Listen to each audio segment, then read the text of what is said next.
Hail to the king, baby.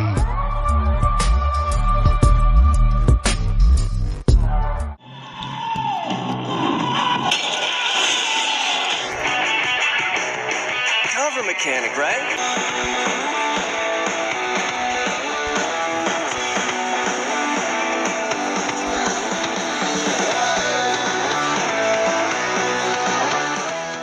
You remember when I said we needed more fun games? Well, Sunset Overdrive is one of the most bombastic and genuinely fun games I've ever played, and I mentioned it in that video.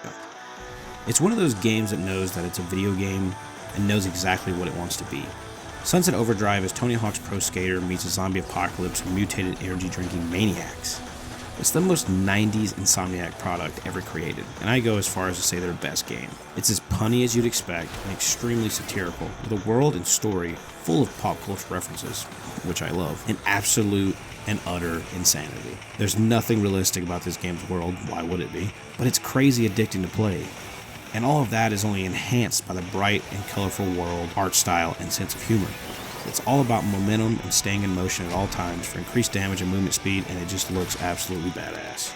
The game begins with a launch party for Overcharge, energy drink, and your character being shown as this absolute loser working a dead-end job. This whole thing started, just floated through life. I know this is gonna sound crazy, but my life didn't start until the world came to an end. The night obviously doesn't go as planned, and soon the drink causes a zombie-like outbreak of OD in Sunset City. The game starts with a bang, and continues to keep up that pace quite well.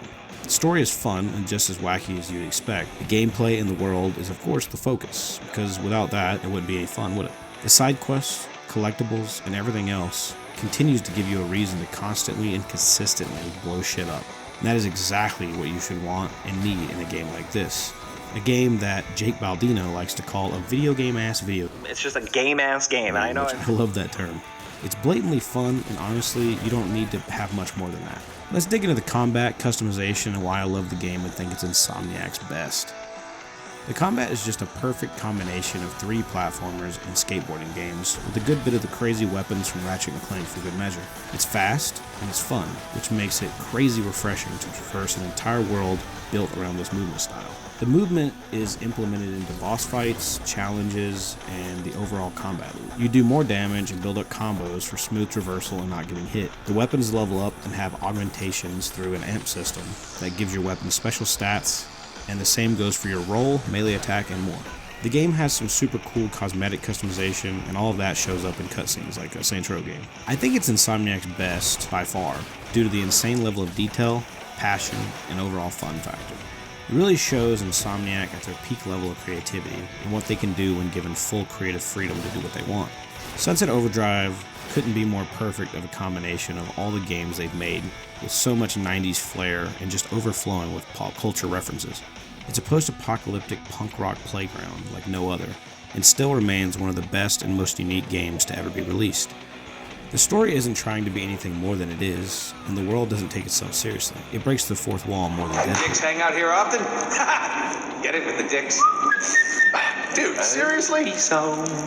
I'm gonna sing the pee-pee song. Nice dick.